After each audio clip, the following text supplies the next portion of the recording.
बिस्मिल्लाहिर्रहमानिर्रहीम। अस्सलाम वालेकुम। प्रोग्राम जमा तफरीक के साथ मैं हूं अमजद इकबाल। नाज़रीन, आज हमारी मेहमान शख्सियत का ताल्लुक़ शोबा सहाफ़त से है।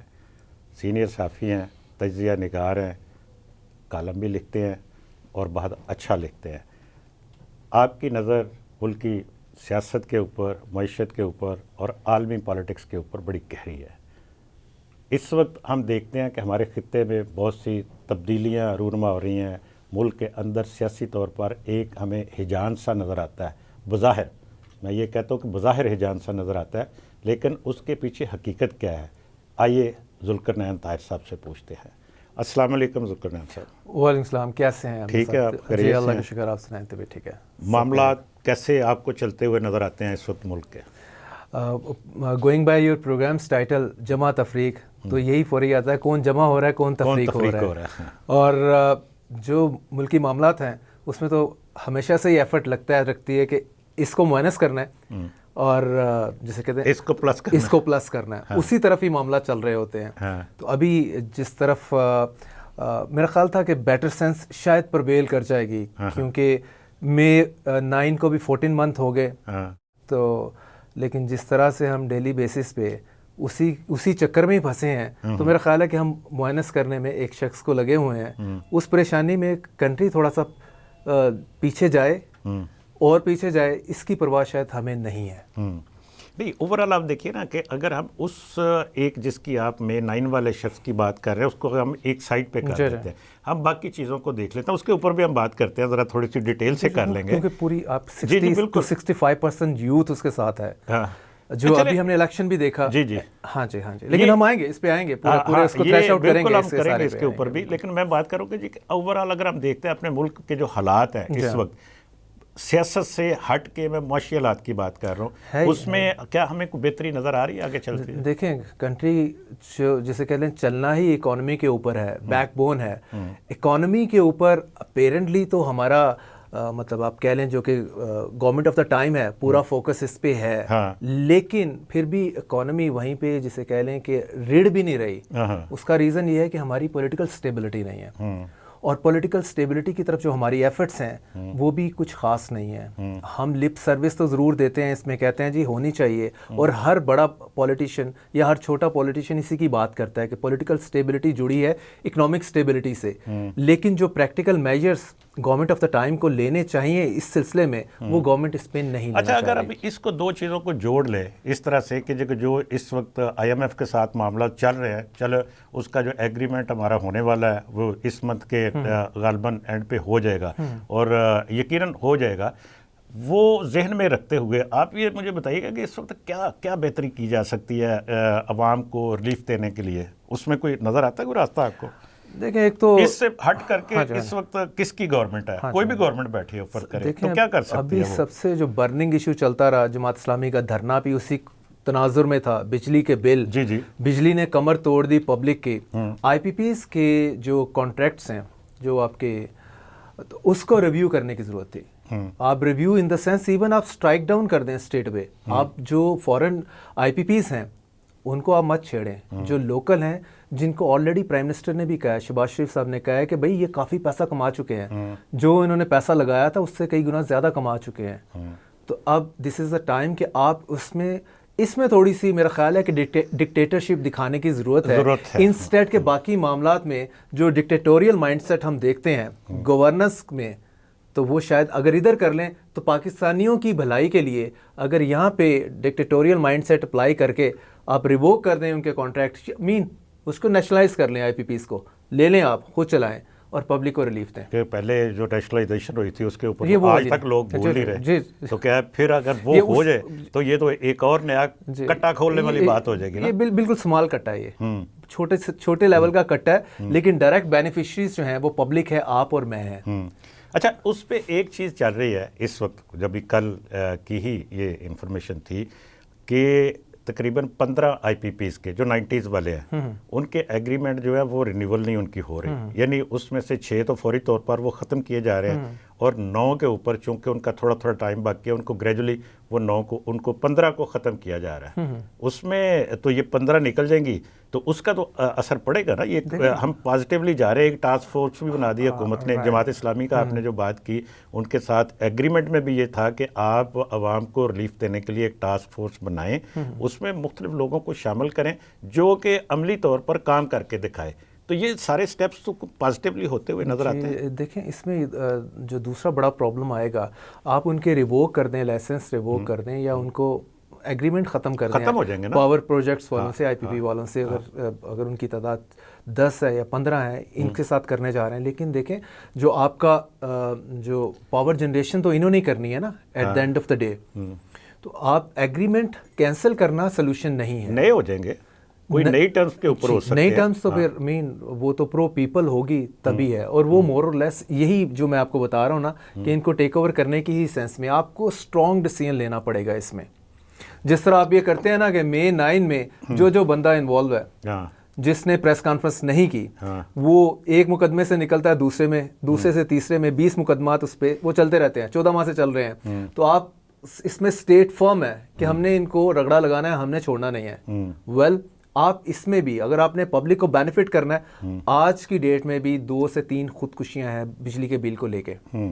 तो अच्छा, वैसे खुदकुशियों की हिस्ट्री आप देखें तो ये तो हर दौर में होती रही है, और हम हमेशा यही कहते हैं कि जी के मौजूदा हालात की वजह से ये खुदकुशी जो भी, फिर उसमें एक दौर आया था खुदकुशियों के वाले से, चूँकि आप जिक्र कर रहे हैं, आप खुद जर्नलिस्ट हैं, कि रिपोर्ट भी यकीन करते रहे होंगे कि एक टाइम था जब इकट्ठी कर ली जाती थी, आज मुल्क में इतनी खुदकुशियाँ हो गई, और उसको उस वक्त किसी और वजह से बताया जाता था, आपको याद होगा।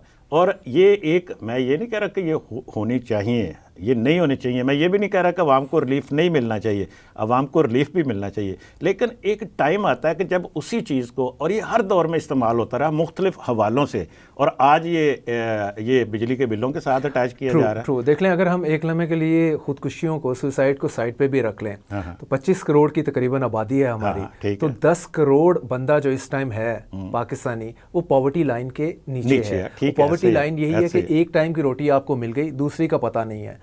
तो इसका मतलब है कि 10 करोड़ बंदा करंटली लिविंग एट सब ह्यूमन लेवल के ऊपर। ठीक है, ठीक है। तो अगर हम इसको मतलब बड़ा खुदकुशियों से भी बड़ा स्केल ले लें, और अगर आप ये देखें लास्ट 2 साल में तकरीबन 2 करोड़ लोग जो हैं वो पॉवर्टी लाइन के लिस्ट, हाँ जी, ये लिस्ट में आ गए, या इन दैट वे। तो ये तो बड़ा अलार्मिंग सिचुएशन है पाकिस्तान में। इसका हल में हम चूँकि ये बात कर रहे थे कि जिससे निकलने का तरीका, रास्ता हमें जो नज़र आता है उसमें यही है ना कि आपकी सनतकारी होनी चाहिए, रोजगार के मौके आने चाहिए, लोगों के जो अर्निंग्स है वो बढ़नी चाहिए। तो उसके लिए कुछ होता हुआ नजर आता है। यही मैंने जिस तरह वो उसका कंपैरिजन कर रहा था कि ये इमीडिएट जो पावर का क्राइसिस है या बिजली के बिलों का है, इसको तो इस तरह से आप हल कर सकते हैं अगर आप वही माइंडसेट अप्लाई करें जो May 9 वालों के ऊपर लगाया। वेल, सेकंड, उसके बाद देखें आप इंपोर्ट एक्सपोर्ट में जो गैप है, आप एक्सपोर्ट आपकी बढ़ नहीं रही, आप इंपोर्ट बढ़ा रहे हैं। ये लल्ले तल्ले ये आप कट करें, इसको बैलेंस पे 2 साल के अंदर तो इंपोर्ट हमारी बहुत डाउन हुई है, और बड़ी है, आप चेक करें। इस उसमें जो करंटली चल रहा है, फिर वो उसमें गैप आ गया है, इंपोर्ट आपकी बढ़ गई है। आपको पता है एक रीज़न थी ना, हमारे ऊपर एक प्रेशर आया था कि आपने इंपोर्ट्स क्यों बंद कर दिए हैं। हमें जब हम दूसरे लोगों के साथ ट्रेड कर रहे होते हैं तो हमें उनके मुफादात का भी देखना पड़ता है। मेरा ख्याल कुछ शायद रॉ मटेरियल भी रिक्वायर्ड होता है, जो जिससे इंडस्ट्री का लोकल जो प्रोडक्शन है उसका असर होता है। फिर उन ममालिक का जिनके साथ आप ट्रेड कर रहे हैं वो बैलेंस ऑफ पेमेंट्स तो देखना होता है ना हर एक ने, तो उसकी वजह से भी शायद ये कुछ दोबारा इनको नरम करना पड़ा था, वरना हुकूमत ने तो आपको याद होगा कि जी के बहुत टाइट कर दी थी इंपोर्ट्स, और उसके ऊपर बड़ा एहतजाज भी हमारे अंदर हो रहा था कि जी यहाँ पे नहीं होना चाहिए। जी, उसमें भी देखें जुडिशियसली उसको डील करने की ज़रूरत होती है ना।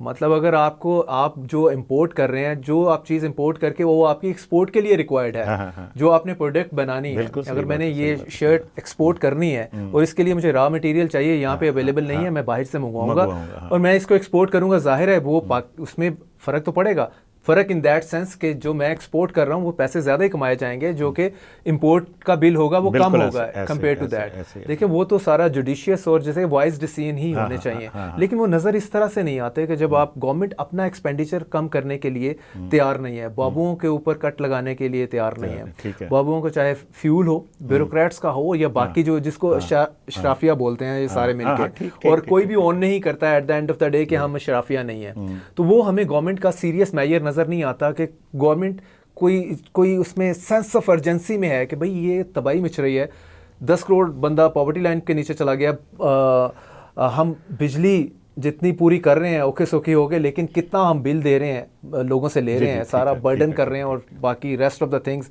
जो आपका इन्फ्लेशन रेट है वो 40 से ऊपर तक गया, शायद अब नीचे आ गया। ये जो जिसकी आप बात कर रहे हैं कि जी कि चूंकि एक जो हमारा ट्रेड डेफिसिट है, जो बैरूनी अदायगियों का जो हमारे ऊपर लोड है, उसको चूंकि हम ये डेफिसिट को कम करके उसको ज़रा थोड़ा सा नॉर्मलाइज कर सकते हैं, और आगे जो हमें जो एग्रीमेंट्स नज़र आता है IMF को, उसके बाद हमें कुछ और ममालिक की तरफ से कुछ सरमायाकारी पाकिस्तान में उम्मीद है, मैं उसकी बात कर रहा हूँ, इसके ऊपर बात करते हैं लेकिन एक ब्रेक के बाद। नाज़रीन, मुलाकात होती है एक ब्रेक के बाद।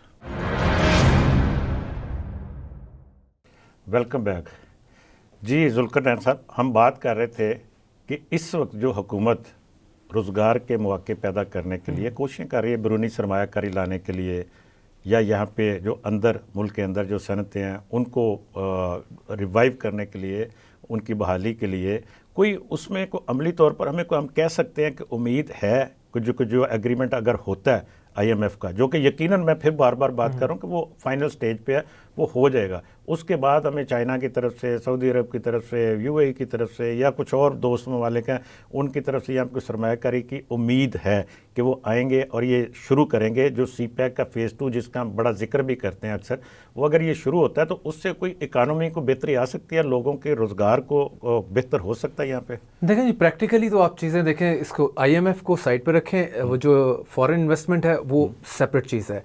IMF तो आपकी सिंपल डिफ़ॉल्ट से बचाने का एक लास्ट मेजर है, लास्ट रिजॉर्ट है।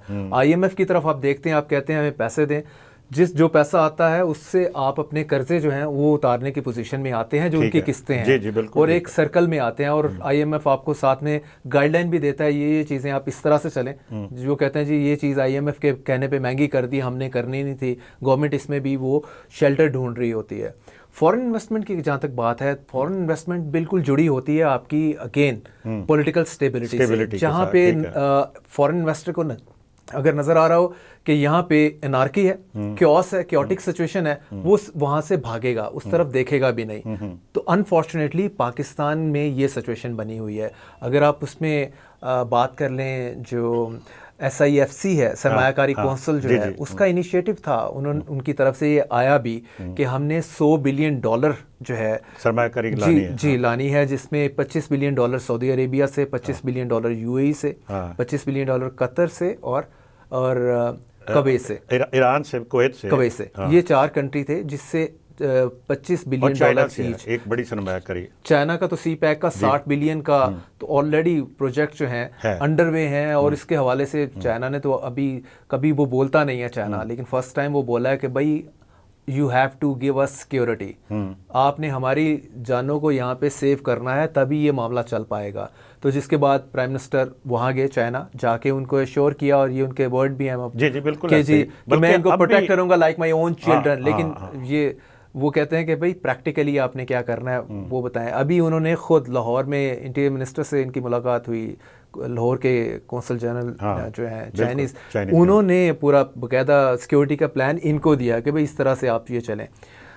तो coming back to that point कि जो 100 बिलियन था वो अभी still in the air, practically कोई यहाँ पे आके इन्वेस्टमेंट किसी ने नहीं की, आप ये कह लें, या आके पाकिस्तानियों को उसमें से 25 बिलियन अगर UAE ने कमिट किया, नजर आती है आपको? चले वो ये बात है, चूंकि वैसे तो 10 बिलियन मुख्तस कर दिए ना सऊदी अरब ने, उसने कहा कि जी कि ये रिजर्व किए, कमिट नहीं उन्होंने बल्कि रिजर्व किए अपने पास ही कि ये हम पाकिस्तान के लिए $10 बिलियन इब्तदाई तौर पर कर रहे हैं।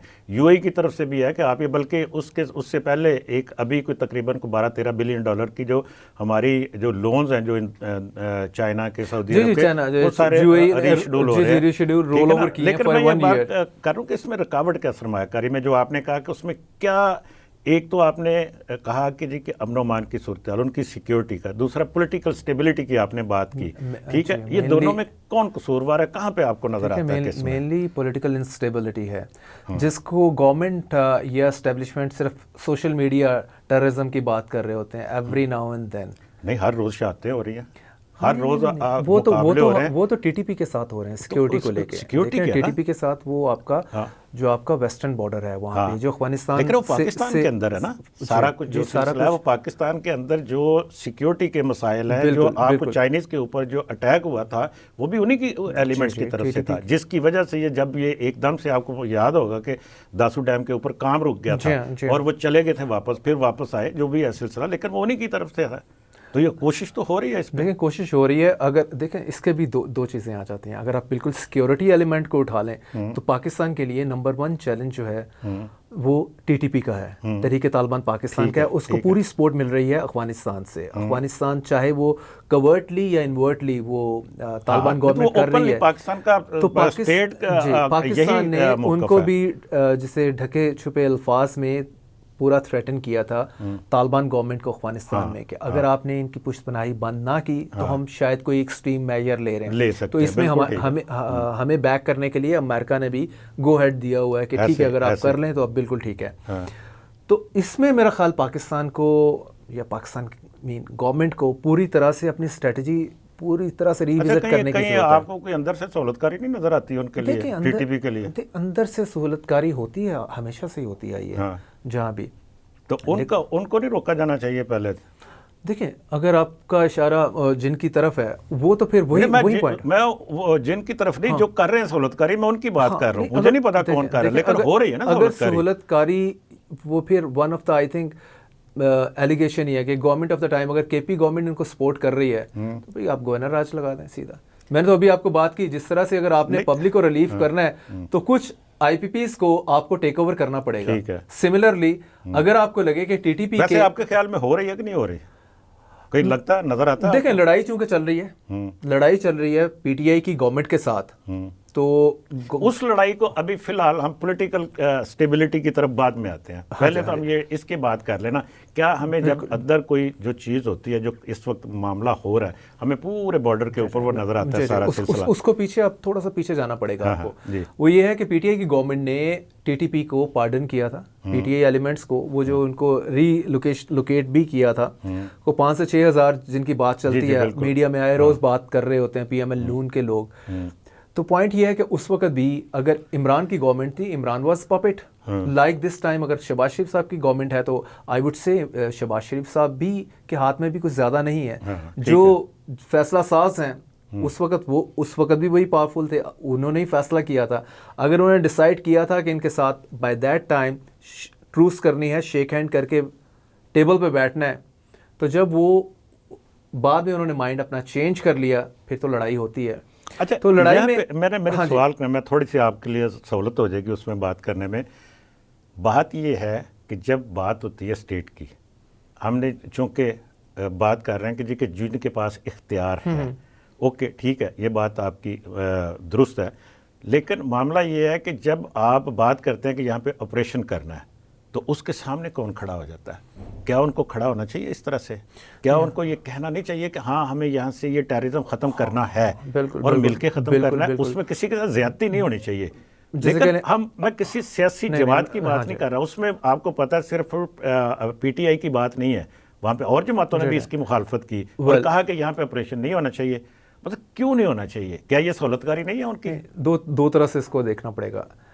देखिए पॉइंट ये है कि अगर आपने ऑपरेशन करना है, आपने डिसाइड कर लिया ये एरिया जी इसमें हमने टेररिस्ट को फ्लश आउट करना है, तो आपको अगेन सारे जो पॉलिटिकल प्लेयर्स हैं उनको ऑन बोर्ड लेना पड़ता है। ठीक है, अगर आप ऑन बोर्ड नहीं ले पाते तो फिर उसके बाद आप आएँ आके, जो आप हर 8वें दिन प्रेस कॉन्फ्रेंसेस चल रही होती है ना, आप बताते हैं भाई इस एरिया से हमने टेररिस्ट को फ्लश आउट करना था, ये हमने सारे पॉलिटिकल प्लेयर्स को इनवाइट किया, इसमें से ये 3 पॉलिटिकल प्लेयर्स जो कह रहे हैं कि नहीं ये नहीं होना चाहिए, हमने उनसे कहा कि आप हमें रीज़न दे दें क्यों नहीं हमें इनके पीछे जाना चाहिए।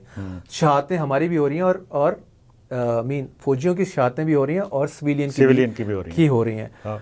लेकिन अगर आप ये देखें कि इस सारे सीन में APC आपने कॉल की थी, ऑल पार्टी कॉन्फ्रेंस, इसमें प्राइम मिनिस्टर ने कहा था कि मैं बुला रहा हूं, बिल्कुल बुलाई थी। उसके बाद नहीं बुलाई, नहीं आई, नहीं हुई, नहीं क्यों नहीं हुई थी, लेकिन देखिए वो होनी चाहिए। और उसमें आपके मिलिट्री लीडरशिप भी साथ में ऑफ कोर्स बैठे, उन्होंने ऑपरेशन करना है, सारी आपकी सिविलियन लीडरशिप बैठे, मिलिट्री लीडरशिप बैठे और कंसेंसस करके उठे। आज नहीं होता, 3 दिन तक ले जाए वो आपने जिक्र किया था SIFC का, वहाँ पे तो सारे लोग बैठे हुए थे, सारी जमातें बैठी हुई थी, उसमें PTI भी थी, उसमें नून लीग भी थी, पीपल्स पार्टी भी, सब ने कहा हाँ करें। बाद में ये कहा कि जी हमने तो ऐसे नहीं कहा, नहीं सियासी प्रेशर आया तो उसके बाद कहा गया कि जी हमारी तो वहाँ पे कोई ऐसी बात नहीं। उसको आप थोड़ा सा जोड़ना पड़ेगा, जो कंट्री के अंदर टोटल पोलराइजेशन है इस टाइम। शायद आपने रीसेंट पास्ट में इतनी बड़ी पोलराइजेशन नहीं देखी होगी। अगर स्पेशली KP की बात कर लें, वो बिल्कुल एक दूसरी तरफ खड़ा है, पूरे का पूरा सूबा। तो अगेन 2 तरह से ही हैं, या तो उनके कंसर्न आपको प्लेकेट करने पड़ेंगे, मीन एड्रेस करने पड़ेंगे। अगर आप नहीं कर पा रहे तो अगर वहां पे जो गवर्नमेंट कर रहा है उसको आप फारिग करेंगे। 2 ही चीजें होती हैं इसमें, तीसरी चीज नहीं है। हम तीसरी चीज में फंसे हैं, हो सकती है ना, हम भूल गए सारा कुछ। मैं कहता हूं तीसरी चीज हो सकती है, मेरी राय है कि जी तीसरी चीज ये हो सकती है कि जो गवर्नमेंट वहां पे बैठी है, और मैं वैसे मेरा ख्याल है, या मेरा गुमान है, या मेरी खुशफहमी है, चलो जो भी उसको कह लें, मेरा ख्याल है कि जी कि जो इस वक्त गवर्नमेंट बैठी है वो तैयार है इस बात के लिए कि यहाँ से टेररिज्म खत्म होना चाहिए। सिर्फ एक पॉलिटिकल प्रेशर आप कह सकते हैं आता है, जिसकी वजह से उनको ये करना पड़ता है। इसका बड़ा अच्छा और इसमें जी बता लें, जी इसका आंसर ये है कि वो गवर्नमेंट आपके साथ, KP की गवर्नमेंट जो है, PTI की, वो सेंटर के साथ ऑन बोर्ड हो सकती है शहबाज शरीफ के साथ, लेकिन उसके लिए आपको ब्रॉडर रिकंसिलिएशन करनी पड़ेगी। जो उनका लीडर जेल में है उसके साथ जाके बैठना पड़ेगा। अच्छा चले, वो कहते हैं उसके साथ तो बैठना नहीं है। इसके हम रिकंसिलिएशन के ऊपर बात करते हैं कि आप करने के मूड में नहीं है इनफैक्ट गवर्नमेंट। पहले 2-3 दफा 9 मई के हवाले से भी बात हुई, फिर रिकंसिलिएशन की बात हो रही है। इस पे जरा थोड़ी सी डिटेल से बात करते हैं, लेकिन एक ब्रेक के बाद। नाज़रीन, मुलाकात होती है ब्रेक के बाद। Welcome back. नाज़रीन, वक्फे पर जाने से पहले जुल्करनैन साहब से बात हो रही थी कि किस तरह से मुल्क के अंदर से और हमारे जो इलाकाई जो हमारे दहशतगर्दी के जो वाक़यात हो रहे हैं मुख्तलिफ़ इलाकों में, उनको कैसे ख़त्म किया जा रहा है। जुल्करनैन साहब का ख्याल है कि उसमें रिकंसिलिएशन होनी चाहिए। वो कैसे हो सकती है और किस तरह से होगी, आइए उनसे पूछते हैं। जी जुल्करनैन साहब। जी, मैं बता रहा था कि देखें, TTP को आपने टेक ऑन करना है तो आपको ज़रूरी है कि आप PTI को ऑन बोर्ड करें। इसके लिए ठीक है, PTI को ऑन बोर्ड करने के लिए अगेन इमरान के साथ आपको बैठना पड़ेगा। ठीक है, इमरान के साथ बैठने के 2 बेनिफिट होंगे। 14 माह में देखें, लड़ाई करके देख लिया, इसमें आम पब्लिक का ही कचूमर निकला है।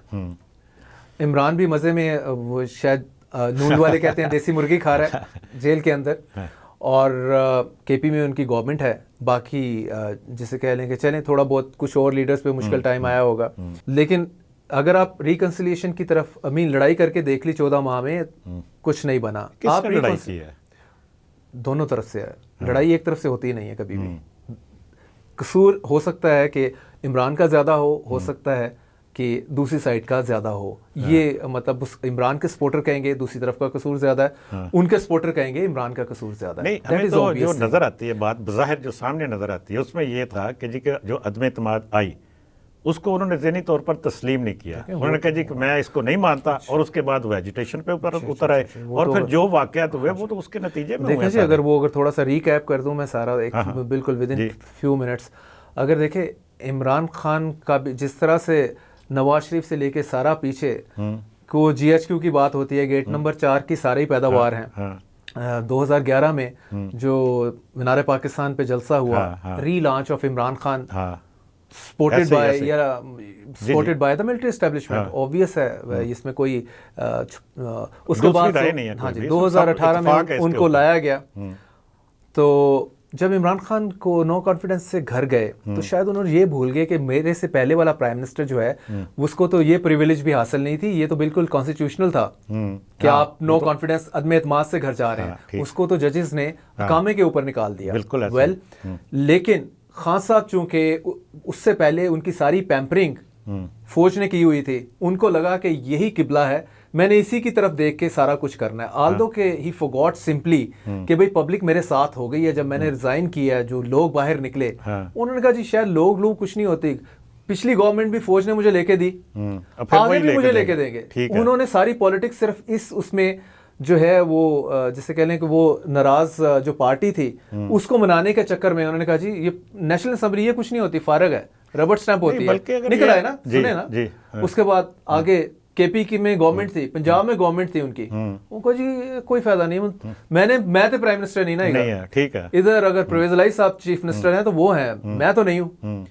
तो मसला उनका ये था कि अब वो कह रहे थे मुझे दे दो, वो कहते थे कि आर्मी का अगली अपॉइंटमेंट भी चल रही थी।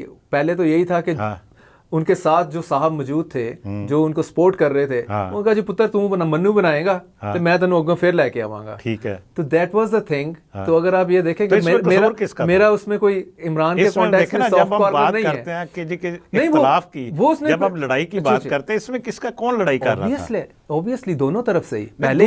पहले ने तो पैम्पर करके इतना पैम्पर कर दिया भाई, तुसी घट पैम्पर करना सी ना उन्होंने, उसको आपने रास्ता ही टोटल यही दिखा के रखा कि भाई इधर से ही आपको सब कुछ मिलना है, इसी के दर में हर चीज है।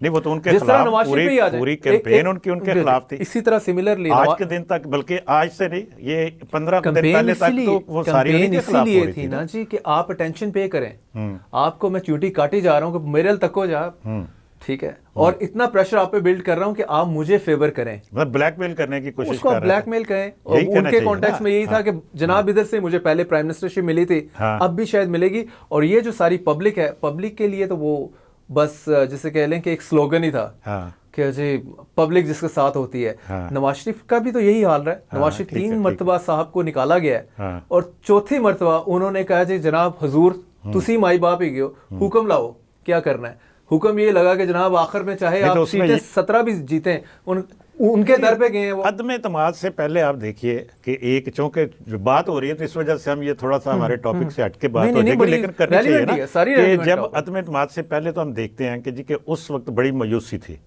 कि जी के ये जनाब पीटीआई की हुकूमत ने मुल्क का बेड़ा गर्क कर दिया, अवाम बड़े नाराज थे, लोग बड़े नाराज थे। ये तो जिस दिन वो साइफर आया उसके बाद से चेंज हुई ना एकदम से जो सारा एक चली कैंपेन, लेकिन उस वक्त एस्टेब्लिशमेंट भी नाराज थी कि जी कि आपसे कुछ भी नहीं हो रहा। वो तो उनका मौक़िफ़ ये है कि जी कि मजबूरन उनको लाना पड़ा। देखिए मजबूरन अगर उनको लाना भी पड़ा, आप ये देखें जब नो कॉन्फिडेंस होगी वो पॉइंट बड़ा क्रिटिकल पॉइंट था। क्या उस वक्त यही जो आप बात कर रहे हैं पब्लिक इनके अगेंस्ट थी, इमरान या पीटीआई के मेजॉरिटी की बात हो रही है, क्योंकि महंगाई बहुत बढ़ गई। मैं भैया वही बात कर, डॉलर अगर 104 का था तो डॉलर 170-75 पे गया हुआ था, और बाकी जो इन्फ्लेशन है वो भी अमेजिंगली हाई था उसमें।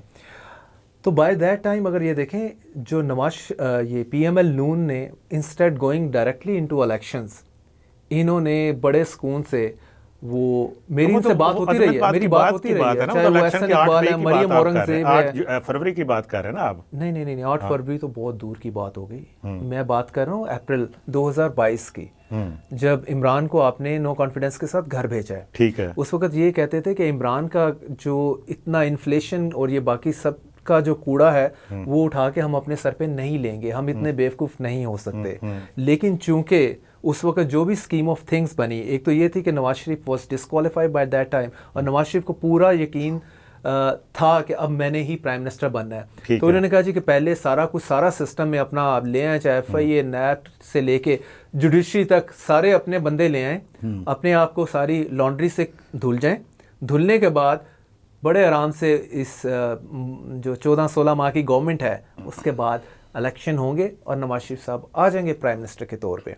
तो नवाज शरीफ साहब के साथ भी जो हाथ हुआ है वो आपको अगले सितंबर-अक्टूबर में पता चलेगा, उसका जो वो माइंड मेकअप करके बैठे हुए मैंने करना क्या है। अच्छा, तो क्या मेकअप करके बैठे हो, क्या माइंड मेकअप किया हुआ आपके ख्याल में? यही चल रहा है कि एक्सटेंशन नहीं मैंने देनी इस सितंबर-अक्टूबर में नहीं होंगे, तो अभी तो 1.5 साल पड़ा उस बात को, वो तो अभी तो बहुत टाइम पड़ा है उस चीज को, तो अभी बहुत टाइम पड़ा है। उससे पहले कुछ हो जाए अलग बात है, लेकिन मैं बता रहा हूँ कि Nawaz Sharif was all set to become prime minister, लेकिन चूंकि उन्हें यस मैन चाहिए था। उन्हें कहा पहले जो हमने एक्सपेरिमेंट कर लिया ऑन नवाज शरीफ ऑन इमरान खान, ये बुरी तरह से हमें smack back on our face. अच्छा मैं सॉरी, तो फिर उनका Shahbaz Sharif is the best one, और शहबाज शरीफ साहब ने परसों बताया भी है कि why I was chosen for that thing, जो तारीफों के उन्होंने हाँ, उठा दी एक सुनी मैंने सारी, वो आपने भी सुनी। अच्छा, मैं बात ये, चूंकि ये बात हो रही थी कि ये सारा जो हमने सिनेरियो डिस्कस किया है, इसमें कहीं आपको रिकंसिलिएशन की कोई नज़र आती है कोई सूरत?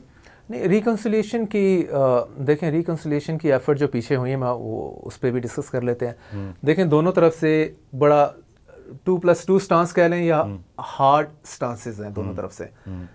इमरान से पूछा जाता है, वो कहते हैं जी मेरा जो स्टोलन मैंडेट है फरवरी 8 वाला, वो मुझे वापस कर दें। दूसरे कहते हैं अगर तुम वापस कर दिए तो ऐसी की कौन सा, ये तो आपका ख्याल है ना। वो ये कहते हैं कि ये आपका ख्याल है कि आपका स्टोलन मैंडेट, वो कहते हैं नहीं ठीक हुआ इलेक्शन। जाहिर है इलेक्शन हमेशा पाकिस्तान में, देखें मैं बड़ा सिंपल बात करता हूँ, 2018 का जो इलेक्शन है, 2018 के इलेक्शन में इमरान को 20 से 25 सीटों का नेशनल असेंबली की बात कर रहा हूँ, उसका बुके बना के दिया। इतनी शॉर्ट कर रही थी, कराची से एमक्यूएम की उठाई, तो जो एमक्यूएम कहती है कि शुक्र है जी आप कंपनसेशन आपने की, इस मरतबा उन्होंने उसको डबल कर दिया, 25 को 50 कर दिया। तो वो पाकिस्तान में ज़रूरत के मुताबिक, जिसे कहते हैं ना कि ये टेबल है और ये टेबल का इतना हिस्सा कटा हुआ है, तो इतना पीस ला के लगाना है तो पूरा टेबल बनेगा। बात फिर वही है कि जी कि उसमें आपने कहा कि जी कि जो हमारे जो सरहदी इलाका जाते हैं और या खैबर पख्तूनख्वा है या बाकी जो पाकिस्तान के अंदर जो बलूचिस्तान के अंदर है, उसको जब तक ये रिकंसिलिएशन नहीं होगी तो नहीं, रिकंसिलिएशन आपकी जो पॉलिटिकल प्लेयर्स हैं, हाँ उसी की बात कर रहा हूँ। पॉलिटिकल प्लेयर्स में इमरान इस टाइम अगेन बड़ा पॉलिटिकल प्लेयर है।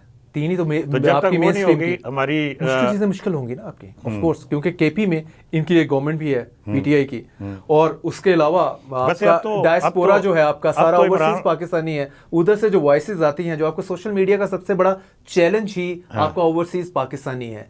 लोकल लेवल पे आप और मैं करें तो दूसरे दिन पकड़े जाएं। जो कुछ आप 9 मई की जब हम बात करते हैं तो वो तो कह रहे हैं कि जी कि मुझे दिखा दें जो जिम्मेदार है, मैं उसको खुद सजा दूंगा और मेरे साथ मैं गैर अपना मशरूत माफी मांग। अगले दिन वो मुकर भी गए इससे, अगला दिन आपने ट्वीट उनका देखा ही होगा शायद। वो तो इसी तरह होता रहा। फिर यही तो मैं बात असल में कर रहा था कि कैसे ये मुमकिन नहीं है ना, एक दिन कुछ बात, दूसरे दिन कुछ, तीसरे दिन कुछ। पॉइंट रिकंसिलिएशन इसीलिए नहीं हो रही ना, वही जो मैंने आपको बात बताई। वो कहते हैं कि मेरा स्टोलन मैंडेट दे दें, ये कहते हैं कि हमें 5 साल कमेंट करने दें, आप बिल्कुल आए, बाहर भी आए, और ये डोमेन है, इस टेबल के अंदर अंदर रह के आपने खेलना है। तो कोई टेबल टेनिस है कि हम कोई इस बदअमनी से निकल सकते हैं? देखिए, इसमें बेटर सेंस प्रिवेल करनी चाहिए थी। मेरा ख्याल है कि May 9 भी शायद ना होता।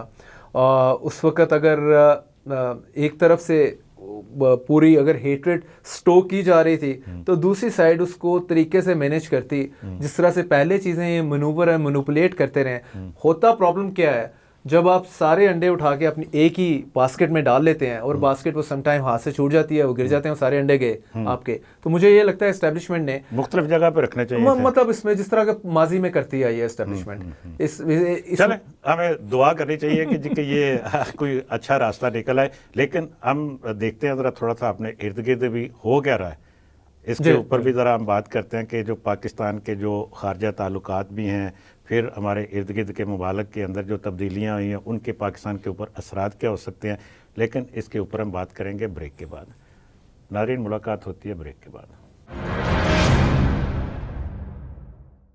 वेलकम बैक जी। जुल्करनैन साहब, एक तो बांग्लादेश के अंदर जो तब्दीली हुई, उसको हम अक्सर हमारे दोस्त कुछ जोड़ते हैं, कुछ अपने मुल्क की हालात के साथ, पाकिस्तान के हालात के साथ, लेकिन वहाँ के हालात और यहाँ के हालात में अगर हम उसको डीपली देखते हैं तो बहुत बड़ा फ़र्क हमें नज़र आता है। बहुत बड़ी उसमें, और पाकिस्तान में बहुत बड़ी उसमें डिफरेंस है उनके मामलात में। एक तो क्या उस तब्दीली से पाकिस्तान कोई मुतासर हो सकता है? मैं वैसे उससे हट के बात कर रहा हूँ। उन हालात को जोड़ने से उस तरह से पाकिस्तान में खुदा न खास्ता कोई ऐसे हालात हों, हम नहीं चाहते, ना ही कोई बंदे की ख्वाहिश हो सकती है ऐसी, लेकिन सियासी तौर पर और आलमी सतह के ऊपर क्या इस खित्ते में जो चेंजिंग हो रही हैं ये, उनके पाकिस्तान के ऊपर क्या असरात हैं? देखिए, बांग्लादेश को हर कोई अपने तरह से इंटरप्रेट कर रहा है। कोई कह रहा है जी वो जमात ही तोड़ने वाली पाकिस्तान, आज वो जी रिवर्सल ऑफ फॉर्चून हो गया और मुकाफात अमल और दिस एंड दैट, जी अच्छा जी हुआ भी है तो इतना लेट हुआ है। तो हर एक की अपनी इंटरप्रिटेशन है। अगर आप मुझसे पूछेंगे, इसमें 2 मेजर फैक्टर्स हैं। पहला तो ये है कि हसीना वाजिद जो थी वो 16 साल से कर रही थी और बिल्कुल डिक्टेटरशिप 16 साल से जारी थी। बिल्कुल ऐसे ही है। तो यहाँ अगर आप देखें 5 साल, यहाँ तो एक आपकी 5 साल पूरा टेन्योर पूरा नहीं कर पाती गवर्नमेंट, लोग फ्रस्ट्रेट हो जाते हैं अगर उसकी पॉलिसीज जो है वो एंटी पीपल हो। तो उसने तो पूरी अपोजिशन को जेलों में डाला हुआ था और बिल्कुल like a dictator she was army के साथ शेक हैंड करके पूरी एक डिक्टेटोरियल रजीम जो थी वो इन प्लेस थी वहाँ पे। और इसका जो पैरेलल जो सिचुएशन आप देखें 30 से 40 लाख जो आपका यूथ है या जवान लोग हैं वो जॉबलेस थे वहाँ पे।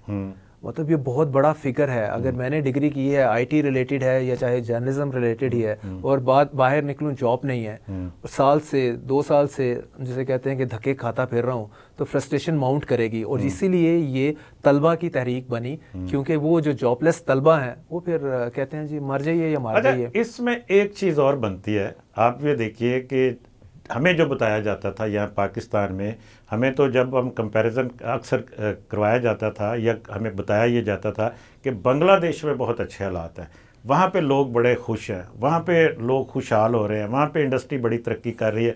नो डाउट कि उनकी एक्सपोर्ट में इजाफा भी हुआ है, टेक्सटाइल की एक्सपोर्ट में, और उनके जनाब ज़र मुबादला के ज़खायर $40 बिलियन पे पहुँच गए, उनका रुपया बड़ा तकड़ा हो गया पाकिस्तान के मुकाबले में। तो ये जो जिसकी बात आप कर रहे हैं ये तो बहुत दूसरी तस्वीर है। ये दूसरी तस्वीर कभी दिखाई नहीं गई, क्योंकि यहाँ पे भी अगेन कुछ पॉलिटिकल एलिमेंट्स हैं, वो अपना जिस तरह की नैरेटिव को जो चीज़ सपोर्ट कर रही होती है ना वो वही दिखाई जाती है कि जी कि वहाँ पे बहुत अच्छा हो रहा है, यहाँ पे अच्छा नहीं हो रहा, बहुत अच्छा नहीं हो रहा। और अच्छा जी उस तरह देख लें श्रीलंका में जो तबाही मच गई है, अगर यहाँ पे ये ना हुआ तो श्रीलंका हो जाएगा। तो एक ये भी वन ऑफ द रीजंस है। वो जो प्रोपेगेंडा चलता है जिसे फिफ्थ वॉरवेयर कहते हैं, उसमें हमने बांग्लादेश को ऐसे बना दिया कि one of the European countries का पिक्चर हम पेंट करते रहे, जो कि अभी हम अफगानिस्तान को लेके बड़ा करते हैं कि अफगानिस्तान का देखें जी रुपी जो है वो 100 के अंडर है, मतलब डॉलर की पैरिटी जी 88 के करीब है। लेकिन आप जाके जरा चेक तो करें अफगानिस्तान ऑन ग्राउंड, तो बिल्कुल नहीं ऑन ग्राउंड वहाँ पे सारी जो आपकी ट्रांजैक्शन है वो डॉलर्स में हो रही है। ठीक है, पाक मीन अफगान रुपी को कोई पूछता भी नहीं है। अगर आप यहाँ पे लेके आप कहें अच्छा यार ये तो इसकी पैरिटी इतनी है, उनके जो उनका डॉलर रेट वो इतना नीचे होने का और अगेंस्ट अफगान रुपी, उसकी वजह यह है कि उनके इंटरनेशनल पेमेंट्स ही कोई नहीं है, कोई ट्रेड ही नहीं हो रही, कोई ट्रेड नहीं हो रही और लोकल लेवल के ऊपर भी वो नहीं चल रहा है। और जो अवाम की वहाँ पे सूरत हाल है उसको आप जरा चेक करें कि क्या बुरे हालात हैं वहाँ पे। डायर स्टेट में उनकी पूरी पब्लिक है इस टाइम, बहुत टेरिबल सिचुएशन है वहाँ पे। और यही सूरत हाल बांग्लादेश में भी थी। अच्छा, एक ख़ास तबका एक वो उसको फ़ायदा ज़रूर हुआ, एक्सपोर्ट ज़रूर उनकी टेक्सटाइल सेक्टर की बड़ी, बाकी तो सब कुछ वहाँ पे गुर्बत पाकिस्तान से बहुत ज्यादा है। अभी इंडिया की एग्जांपल ले लेना, इंडिया की हम क्या कर रहे हैं, क्या पिक्चर बता रहे हैं, इंडिया बहुत तरक्की कर रहा है। इंडिया का हम बताते हैं $600 बिलियन के उसके रिजर्व्स उसके 500 बिलियन के उनके है। हाँ जी तकरीबन 500 से 600 बिलियन के रिजर्व्स हैं। उनकी आईटी जो हमारे आईटी का जो है वो $2 बिलियन है। बिल्कुल ठीक है। जो हम एक्सपोर्ट से कमाते हैं वो 200 बिलियन है। 142 करोड़ इंडियन है इस टाइम में, आपको बताऊं हमारे अगर जी 142 करोड़ उनकी पॉपुलेशन है जी, हम तो पॉवर्टी लाइन से नीचे जो है वो 60 करोड़ है उनके। बिल्कुल ऐसे ही है। तो मतलब वो 60 करोड़ 50% नीचे है ना जी, मोर लेस 50% बन जाता है। हाँ जी 60 से 65 करोड़ अगर आप कर लें तो ये हाफ ऑफ देयर पॉपुलेशन है, जिस तरह हमारी सूरत हाल है। तो वो कोई इतनी मतलब ब्राइट सिचुएशन वहाँ पे भी नहीं है। अच्छा, यहाँ पे एक और मैं थोड़ा सा, क्योंकि ये है ये पॉइंट कि पाकिस्तान की गुर्बत और इंडिया की गुर्बत और इवन के बांग्लादेश की गुर्बत में फ़र्क पता क्या है? यहाँ पे मैंने नहीं सुना कभी कि किसी को कोई रोटी ना मिलने की वजह से कोई बंदा मर गया हो और कि जी कि वो जनाब उसको एक वक्त का या कई दिनों से उसने खाना नहीं खाया था, लेकिन इंडिया में ऐसे वाक़यात हुए हैं जी। उसका रीज़न बांग्लादेश में भी हुआ, वहाँ पे रोटी ना मिलने की वजह से लोग मरते हैं आज तक के दिन तक भी। देखिए वहाँ पे आज भी बहुत बड़ी आबादी आप देखिए कि सड़कों के ऊपर गुजारा कर रही है और वहीं पे उनकी शादियाँ होती हैं, वहीं पे उनके बच्चे होते हैं और वहीं पे वो ये जो 60 से 65 करोड़ की मैं बात कर रहा हूँ, इनमें से मेजॉरिटी जो है वो वही फुटपाथ पे पाकिस्तान तो उसके मुकाबले में हम नो डाउट कि हम बड़े मुश्किल हालात में हैं, लेकिन कंपैरेटिवली अगर हम ये बात करें जो गुर्बत की हम बात करते हैं, हमारी गुर्बत भी उनसे बेहतर है। उसका रीज़न एक है, मैं आपको बताता हूँ, बल्कि आपके नॉलेज में डेफिनेटली होगा। हमारे यहाँ जो है वो चैरिटी बहुत है। हाँ ठीक है, जो बिल्कुल ठीक जो वेल ऑफ लोग हैं उसमें कोई वो खामोशी से भी पैसे देते हैं, कुछ अदरवाइज भी हाँ। चैरिटी इतनी है जिसकी वजह से वो जो आपने बात की ना कि यहाँ पे कोई भूखा नहीं सोता, that is the main reason behind it. India में भी चैरिटी करने वाले हैं लेकिन उस तादाद में, या बांग्लादेश में भी है, पाकिस्तान में जितने हैं उतने नहीं हैं। बिल्कुल बिल्कुल ऐसे ही है। दे मेक श्योर कि भाई कोई भूखा ना सोए, ये सारा आपका चैरिटी। तो हमें थोड़ा सा उस प्रोपेगेंडे से, यानी जो हमें बताया जाता है उस वक्त तक, जब कि वहाँ पे तब्दीली ना आ रहे, उस वक्त जब चीज़ें ओपन होती हैं, जब वहाँ से हसीना फरार हुई, तो उसके बाद जो मामलात हुए हमारे सामने जिनका हम जिक्र कर रहे हैं, ये हमें पहले भी थोड़ा सा सोचना चाहिए। यही देखें, मैं फिर वहीं पे बात करूँगा। जब आपने फिफ्थ वॉरफेयर की बात सुनी होगी, और वो उस पर जो हमारे इस time one of the core commanders हैं आसफ गफूर साहब, ठीक है, ये इस पे बहुत बात करते थे। उस वक्त पीटीआई के कॉन्टेक्स्ट में बात होती थी कि ये वॉरियर है, सोशल मीडिया वॉरियर। हमारे एक दोस्त हैं, वो कहते हैं कि 5वीं पुश्त की दोगली है बलागी जंग। तो मेरा सिर्फ फिफ्थ जनरेशन वॉरफेयर। देखिए पॉइंट ये है कि इंडिया के भी नेटवर्क्स होंगे जो पाकिस्तान के अगेंस्ट कर रहे होंगे, और भी जो जहाँ सिलसिला है। मेरा फिर भी still I believe in this के जो पोलराइजेशन है वो कंट्री में कम करनी चाहिए। इसमें कोई शक नहीं है। ये भी रियलिटी रही है पाकिस्तान की 75 ईयर की। मिलिट्री ने आधा टाइम डायरेक्ट रूल किया है, आधा टाइम इनडायरेक्ट रूल किया है, and still it is ruling it. आगे ये फेसेस ही हैं। तो पॉइंट ये है कि आपने पब्लिक के साथ जो डिसकनेक्ट है उसको कम करना है, या ख़त्म तो नहीं शायद आप कर पाएंगे, उसको कम करना है। तो दिस टाइम अराउंड आपने नवाज शरीफ को भी बनाया, आपने इमरान को भी बनाया, ठीक है, लेकिन वो रियलिटीज़ हैं। जिस तरह अगर नवाज ऑन बोर्ड हो सकता है, जनरल बाजवा को अच्छा एक ललकार के भी, ठीक है, बाय दैट टाइम एक छोटा सा मैं अक्सर तो मेरा ख्याल है मैं कह रहा हूँ कि वो थोड़ा ब्रिज अप कर सकते हैं, क्योंकि ये जो फिफ्थ वॉरफेयर जो है, जो फिफ्थ जनरेशन वॉरफेयर है, इसको आप उसी तरह कर सकेंगे कि अपने लोगों के साथ आप दोबारा से रिकनेक्ट हों। अगर आप उनके साथ लड़ेंगे तो घर की लड़ाई में घर वालों को ही नुकसान होता है। मैं तो ऐसा देखता हूँ, मेरा ख्याल है कि बेटर सेंस यही परवेल करती है। ये किसी आप ताकत से इनको खत्म नहीं कर सकते। इसमें फिर वही बात आ जाती है ना कि इसमें दोनों तरफ से होता है। अगर ये कोशिश या ख्वाहिश ये हो कि मुझसे ही ये आके मेरी शराइत के ऊपर सारी बात हो जाए, तो इस तरह तो नहीं होता। नहीं, ऐसा नहीं होता। लेकिन पॉइंट फिर वही है ना, जो आप एंगेज करें टॉक्स में, मुमकिन है वो कहें जी ठीक है आप 3 साल तक गवर्नमेंट कर ले, 3 साल के बाद इलेक्शन करवा लें, कोई बीच वाले रास्ता देखेंगे ना। वो कहते हैं हमने 5 साल रहना है, और वो साहब कहते हैं कि नहीं जी अभी आप घर चाहें मुझे गवर्नमेंट दे दें। दोनों चीजें मुमकिन नहीं ना, कोई बीच वाला रास्ता निकाल सकते हैं। शायद किसी और जगह से कोई उम्मीद लगा के बैठे हुए हैं, उम्मीद तो सारी है। वेरी फ्रैंकली स्पीकिंग, चाहे वो पीएमएल नून हो, पीपल्स पार्टी हो, और नहीं मैं उसकी भी बात नहीं कर रहा हूं, शायद किसी और तरफ से कोई उम्मीद लगा के बैठे हुए हैं। वो शायद कोई हम ट्रम्प की बात सुन रहे हैं कि नवंबर में इलेक्शन आ रहा है कि ट्रम्प जीत जाते हैं तो एक टेलीफोन कॉल करेंगे इधर कि साहब को बाहर निकाल दें। हमें अपने मुल्क की हालात को अपने मामलात के मुताबिक फैसले करने चाहिए, और अपने मुल्क की मुफाद में भी करने चाहिए। यकीनन आपकी बात दुरुस्त है कि अगर ये कहीं को मिल बैठ के सारे मुल्क के लिए सोचें तो पाकिस्तान के अवाम की बहुत बेहतरी हो सकती है। एक छोटी सी बात मैं इसमें ऐड कर दूं, बस वो यही कि आपके पास 2 ही रास्ते हैं। या आपने लड़ना है, घर में लड़ना है, लड़ें जनाब। फिर आप लड़ेंगे, आप कमजोर होंगे। इंडिया को कोई इन्वेस्टमेंट करने के जो बिलियंस ऑफ डॉलर्स की इन्वेस्टमेंट पाकिस्तान, वो जरूरत ही नहीं हो। कहते पैसे बच गए, नहीं जाओ सैरा करके आओ जी, जिस डिपार्टमेंट का वो बजट होगा। या दूसरा है थोड़ा रिकंसिलिएशन, तो मिल के बैठे और मुल्क के लिए सोचें। मेरा ख्याल है कि यकीनन यही एक रास्ता है। तो नाज़रीन, आपने जुल्फ़िकार साहब की बातें सुनी। यकीनन उनकी तरह हर पाकिस्तानी की यही ख्वाहिश है कि पाकिस्तान के अंदर सियासी इस्तेहकाम हो, अमन-ओ-अमान बिल्कुल बहुत बेहतर हो, तो यहाँ पे सरमायाकारी भी होगी, यहाँ पे तजारत भी होगी, यहाँ पे लोग खुशहाल भी होंगे। उसके लिए सबको एक एक कदम पीछे हटना चाहिए, सबको एक दूसरे की बात सुननी चाहिए, और सबको मिल बैठना चाहिए ताकि पाकिस्तान तरक्की कर सके। आज के प्रोग्राम से इतना ही, इजाज़त दीजिए। अल्लाह हाफ़िज़।